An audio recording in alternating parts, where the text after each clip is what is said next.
Right,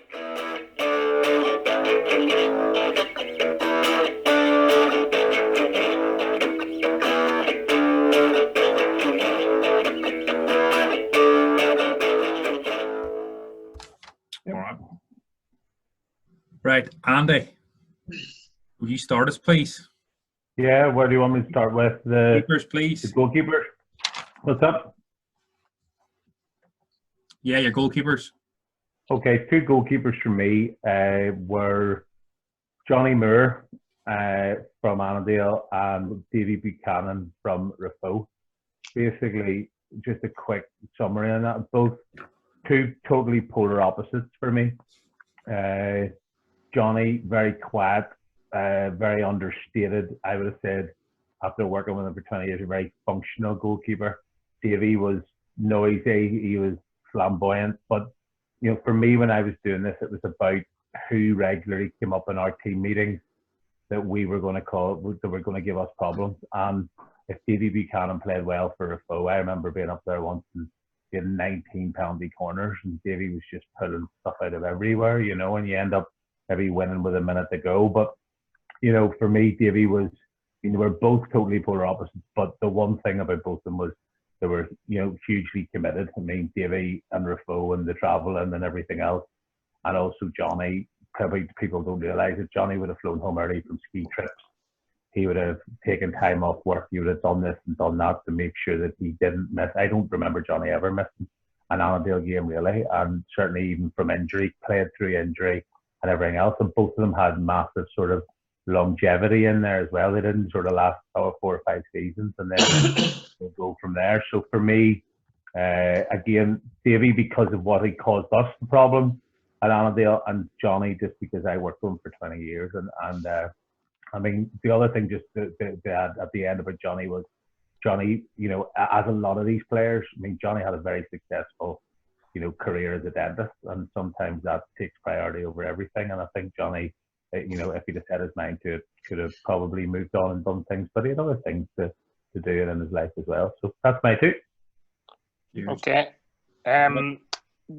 Johnny Moore, I would definitely agree. Throughout my time playing and coaching, he was always somebody who seemed to be in every Annadale team and performed at the highest level. So he would have certainly been my number one choice. The other name I'm going to throw in there is one from earlier in the 2000s, Kyle Lunn.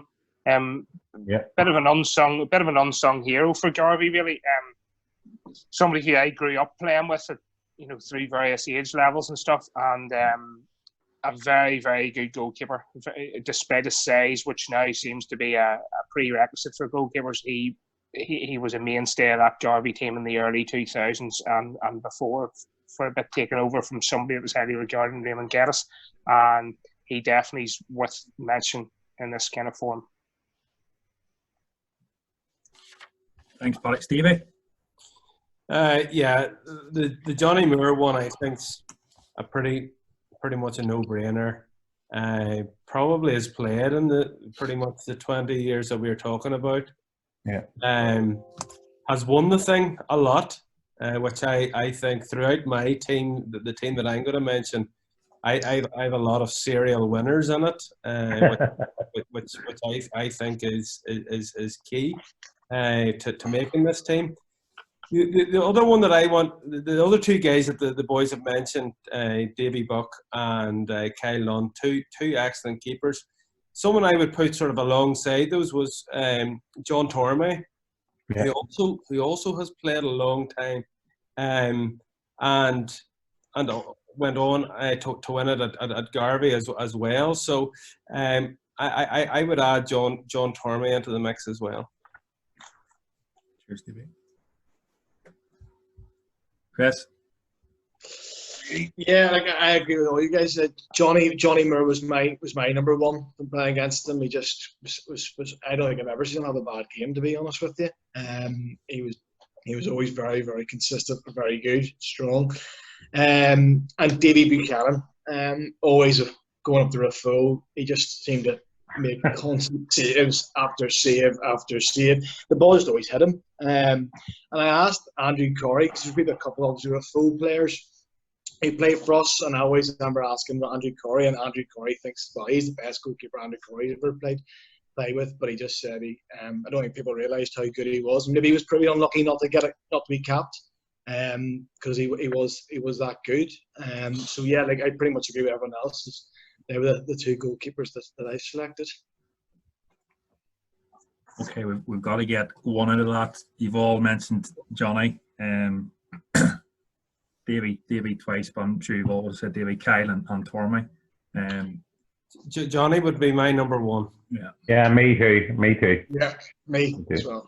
Me as well, yeah. I think that was an easy one.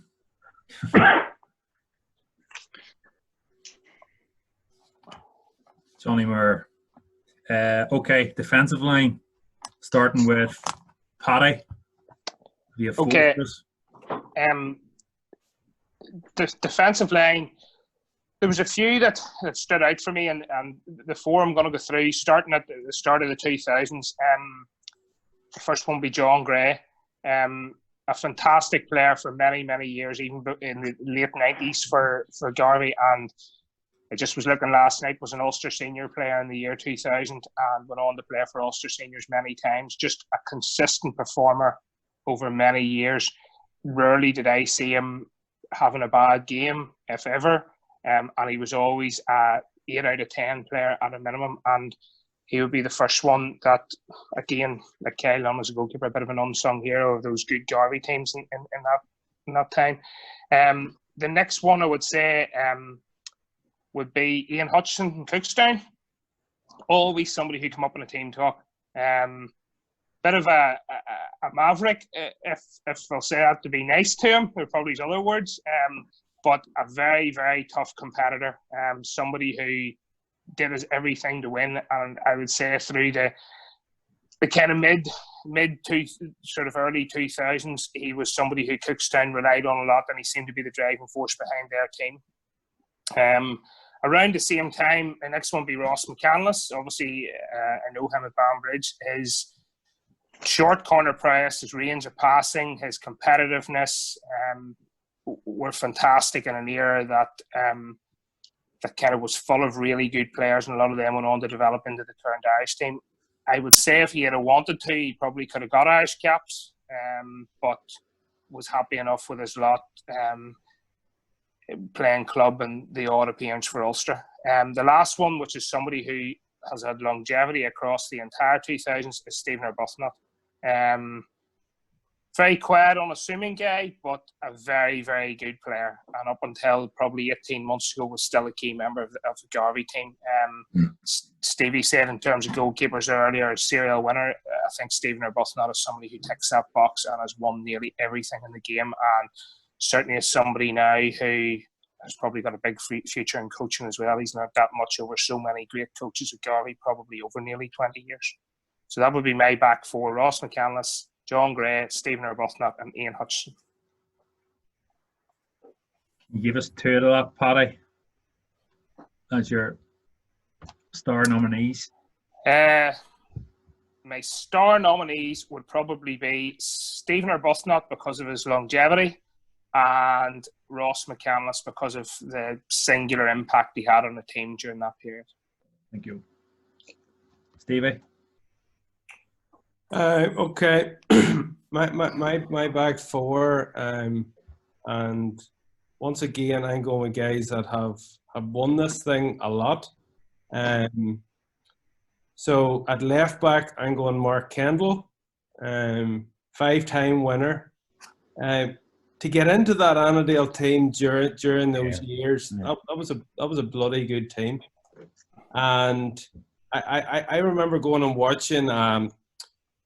One of the nights, I think it was maybe their third title, and watching them against Garvey. It was a bloody good game. It was at Carryduff, and watching that game, going, goodness me, we're miles away from this at Cookstown.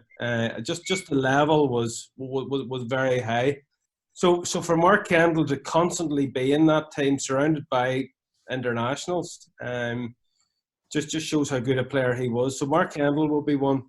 The two centre backs that I would go with would be Godfrey Irwin.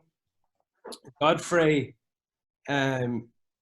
he always got in the team. He always got himself into the team. And that was from 1995 to 2020. Okay, so I don't think anybody is playing that long. Once again, another serial winner, has won it 5 times. Maybe not the flashiest of players, but trust me, whenever I was always picking a team, you wanted someone like Godfrey, just in the heart of your defence, to defend, and that's what I suppose he made his money doing. He also captained the side for a good few years as well. Well, a very, very good player. The other player that I would put in there right beside him would be Ewan Butler. I would be surprised if there's a player in Ulster has won as much domestically as Ewan over the last 20 years. At our club, I think he's 17 cups or something like that there that he's won for the first. A very, very good player. Always played his best in the big games. At right back, this is maybe a wee bit from left field, but I done what Andy done. I looked back at a lot through a lot of different team talks, and the one name that always came up whenever we went away to Bangor was Adam Redding. And probably a non-sung hero. And I suppose whenever I looked at him, I was thinking our best teams at Cookstown would Adam have got into it? And I think the answer would have been probably yes. So and I know that's a wee bit from left field, but I'm going with Adam Redding. Have you got 2 to bring forward, Stephen? Yeah, the 2 centre backs, Ewan and Godfrey. Chris? Okay, my back 4, starting off, is William Robinson. Not just because he's an Instonian.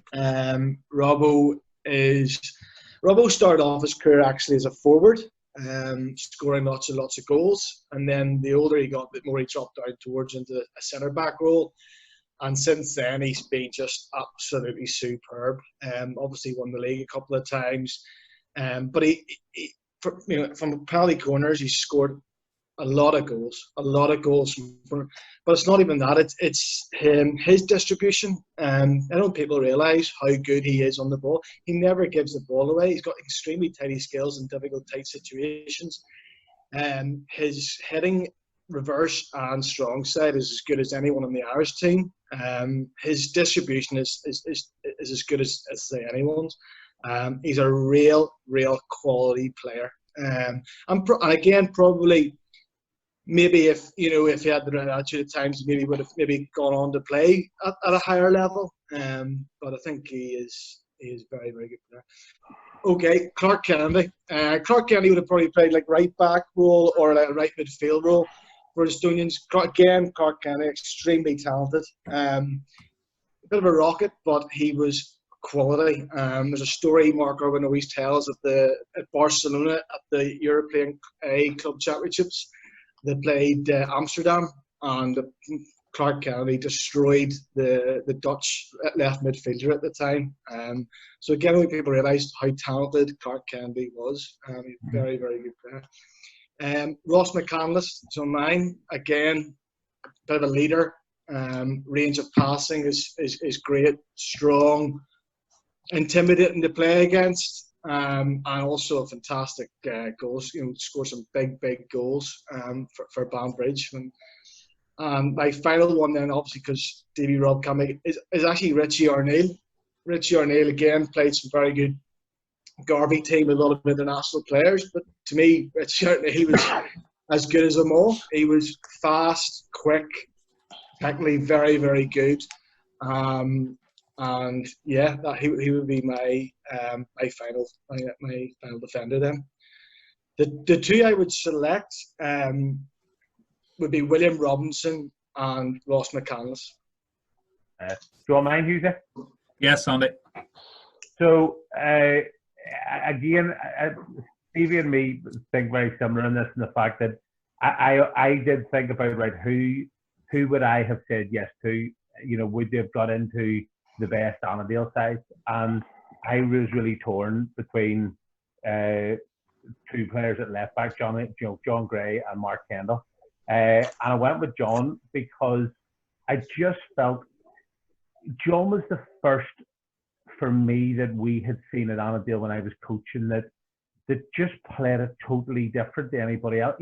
Garvey played this thing where he crept up the pitch, and next thing, John was appearing in R25, and I know that sounds as if it happened all the time now, but it didn't back then. And as a coach, we were trying to work out how the hell we were going to deal with this. And then next thing, he was appearing at the back post and sliding in and so on and so on. And it just brought a totally different dimension to that left back slot that had really never been there before. And him and Mark both in that sort of every week 7 out of 10 category, But John just did something different that we struggled with sometimes at Annadale to try and work out. So for me, I had him in there.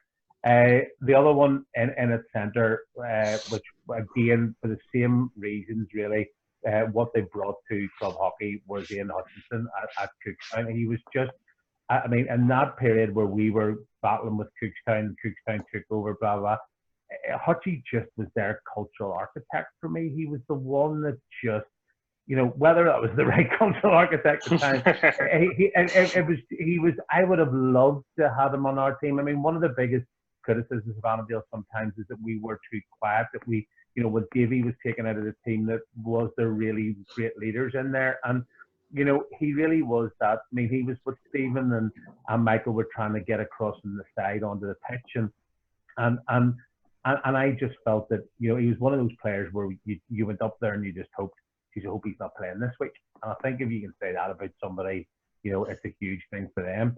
The other one then I had in the middle for exactly the same reasons. What a centre back pairing it would have been was Scott McCandless. I just similar to Ian, but for me, what Scott did, and I think he's shown it with his coaching now as well, is you knew what you were getting with Scott. He stuck to the plan. He knew what the band were trying to do. We knew what he was trying to do, but he just did it pretty efficiently. And the other thing, which I don't think there's enough of anymore, is he held people accountable to what was going on. And I would have loved at the time at Annadale to have somebody who I didn't have to stand and ball and stride at the side because most of it was being done on the pitch. But I'm not sure whether I could have handled all of it or not, but I could have handled some of it. The final one for me, and I need Stevie's input on this because I think it's probably, I think I'm okay with it. I would have had it right back to the same reasons as John Gray. I would have had Phil Barber from Cookstown. Now, he did. Phil was the same age as me, and I think I could have probably played through the 2000s if I had to. The only reason was when I started coaching, you had a Garvey side who the ball went to right back. They tried to find Jimmy in right midfield. Jimmy turned, tried to find Peter Richardson, and away they went.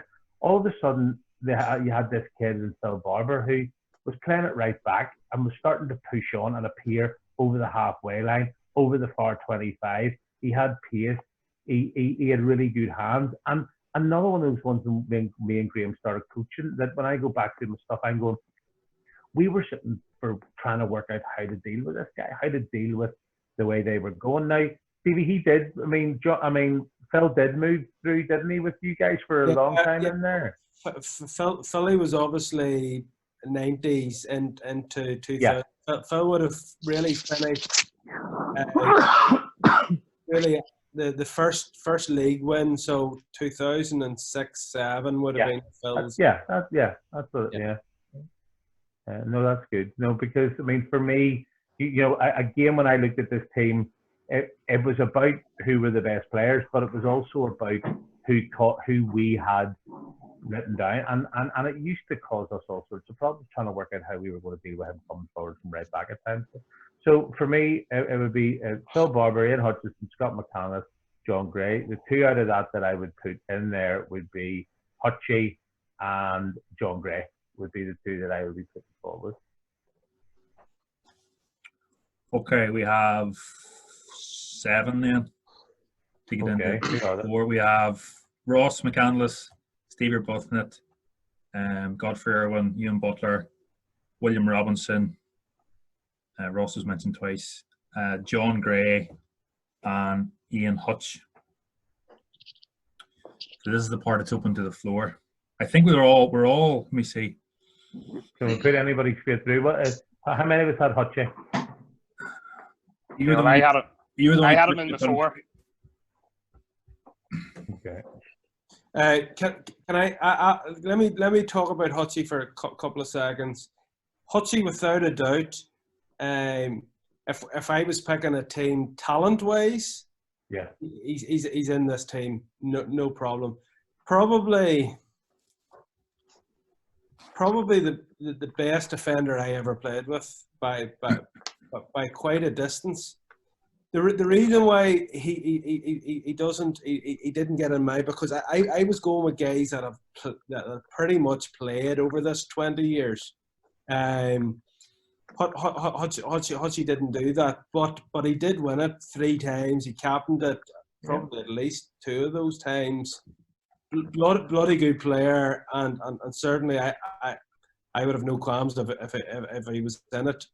If we were going purely talent wise, I suppose the way I'm picking this team is maybe a wee bit different to other people, a wee bit more about longevity and what they've actually done over the 20 years. But whenever it comes to talent, as I say, probably the best defender I ever played with.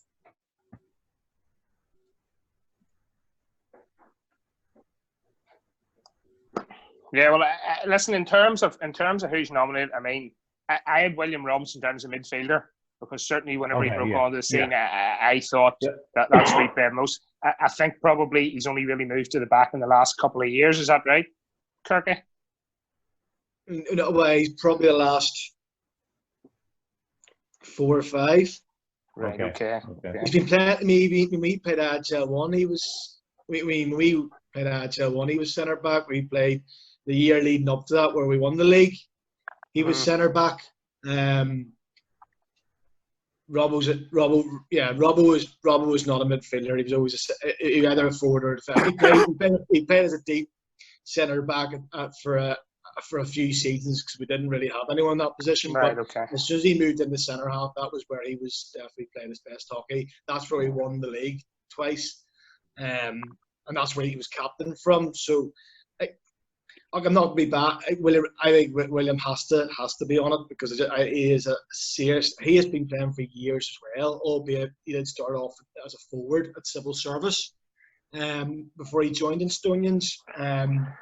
But consistently, he has been very, very good, and he's played his best hockey in, I think, the most recent years as a centre back, just throughout his distribution. He's defensively pretty strong as well. Great basics. So, but yeah, that'll be my thoughts on it. But yeah, he would have played a few seasons at a deep centre midfield, but he was definitely better at the centre back. Paddy, yes. How long straight away I had Ross in. We talked about this earlier. Ross in at right midfield. I mean, did Ross play most of his time at the back for Ban? Certainly towards the latter, but I just thought he was better at the back, if I'm being honest. Yeah. You know, his range of passing and stuff came in that zone. I think it sort of started that Scott was at the back and Ross was in midfield, and they nearly swapped. You know, so I would always have considered Scott more a midfielder and Ross more defender. But it's, I suppose it's 6 of one, half a dozen of the other. You know, I just think, you know, if you look at it, if you're judging it purely on the time, I think out of those people in terms of time, there probably is, well, 3 of them that stand out if time alone is your thing. I mean, that's Stephen Arbuthnot, William Robinson and Godfrey Irwin in terms of time and longevity across that period. I mean, I think probably effectiveness and, as I mentioned earlier, what they as an individual brought to their teams across probably a 10-year window in the middle. Ross McAllis and Ian Hutchinson were by far, I would call them 2 probably of the most iconic players in Ulster hockey from the mid 2000s to probably 2015. You know, Ewan didn't come into my thinking, but when Stevie mentioned him, I thought to myself, you know, Ewan Butler probably was constantly a good player for a long, long time, you know. And I mean, John Gray was one right at the start. I suppose when I became more involved in senior hockey, John Gray, pretty much like you said, Andy, was one of those guys you thought, he's just brilliant every week. And, you know, I think one of the things, Paddy, I think one of the things when I was going through this is, and I'm sure all of us have experienced this in different ways, and, you know, I think Ewan falls into this bracket. I'm not going to mention other names, but I would have always, when I was coaching Irish and Ulster teams, and people would have said to me, you know, on the quiet, you know, I don't know how he makes it. I watch him. I don't know how he makes it, and so on and so on. And then when you coach these guys at Ulster and Irish level, you thought, right, now I can see why these guys have 100 Irish caps. Now I can see, because not necessarily were they not that they weren't doing it every week for the club, but they weren't the standout. You know, they were, you know, and they weren't the standout players all the time that were doing it. And for me, you know, we talked about Mark earlier. Ewan maybe falls into this bracket as well. That, you know, Stevie, you probably would have never given him less than a 7 or 8 out of 10 every week. And you know, we had some very talented players at Annadale, but one week it could have been a 2 out of 10, the next week it could have been a 10 out of 10, and you can only have 1 or 2 of those around your team. And what you actually need is a team balanced up with guys like that who are, and Paddy, maybe that's why both of us are in a position where the minute Stevie mentioned you and I went, oh, flip me right enough. I hadn't really thought, you know, that, but that's because he was just consistent every week without doing anything, you know, spectacular. I tell you what's very interesting, right? I done a quick study last night. I sort of was talking to Stevie on the phone a bit about it late last night. I done a quick study from the year 2000, 2001 up until the current season we're in, about across not just Ulster Hockey but also Irish Hockey League and you know, the Irish Senior Cup, about which Ulster clubs had won what. And it's very interesting when you look at it. There are only 6 Ulster clubs that have won anything. You know, Annadale, Banbridge, Cookstown, Instonians, Kilkeel and Lisnagarvey. And strangely enough, if you break that down into how many trophies they've won in that 20-year period, Annadale have won 13, Banbridge have won 14, Cookstown have won 14, and Lisnagarvey have won 14. So you've in different times throughout that 20 years, you essentially have had 4 clubs that have, you know, at their own time been the dominant force in. How many events won there, Paddy? Insta won 6, but it's interesting. Insta won 4 of those pretty much in the first 3 years, and 2 of them won in the last 2 years. Okay. You know, so Insta sort of bookending nearly it, and I mean that early Insta team was fearsome. Kirky, this is when you drop in your school travel and Irish Senior Cup in the same year. He's actually just nipped out to get his medals there. Right. Well, can I suggest 3 of the 4, and if I would get, can I suggest Ewan Butler at left back? He played in there quite a lot as well. He did. Ian Hutchison at centre back, Ross McCandless at centre back, and Ian Other at right back. Well, I would totally agree with you on that, Stevie. I wouldn't have a problem with that at all. Well, listen, I'll agree with those 3 as well. The other name I would throw in, just simply because, you know, as a right back, is Stephen Arbuthnot. I think he played across a range of Garvey teams, and I think just he's been a fantastic competitor, near enough for the majority of that. Well, sort of certainly from the middle 2000s up to the present day. So at the minute we've got Ian Hutch, Ross, Ewan Butler, and the last one was Stephen. Kirky, only one of your 4s made it here. Anything to say? No, I just hearing that. No, I don't disagree. I agree with you. I mean, Godfrey, you mentioned Godfrey Stephen. Actually, when he was at the end of my team, because again he's just consistently been there. So I lost the volume there for about 5 minutes, just in case you're wondering. I still think William Robinson has to be on that team, but everyone's got their own opinion, I suppose. I think I'm trying to understand. I think he's might miss out just because of how long he's played there, Kirky. I've seen him as a forward and a midfielder, and I would agree. I mean, yes, different. I would agree. I don't think I've seen him playing, and like I'm not like I know authority on. I've been out a while, but if you had said to me, I mean, I actually like shows you how out of touch I am. I still had him up front, you know, as one of them. Now as not one, but as a list of guys that I had. So I think that's the only reason for me. It would be I just, you know, he's moved there out of necessity and doing very well. But he wouldn't have got in front. I mean, those other boys were hardcore defenders for 20 years. You know. Yeah. And we're saying from the Garvians are buffing it over John Gray. Yeah. I mean, again, Steve Buffett was going to make my back fours. It was a guy I played, and he marked me a number of years. Really, really solid player. And yeah, he did a great job for Lisnagar for years, sort of type thing. And I'm glad you're picking someone who's been consistently doing it rather than done it for 2 or 3 years. Yeah. So don't disagree with that either. Our back four is Stevie Arbuthnett, Ian Hutchison, Ross McCandless, Ian Butler. That's so bad. Okay, fair enough. Strong enough.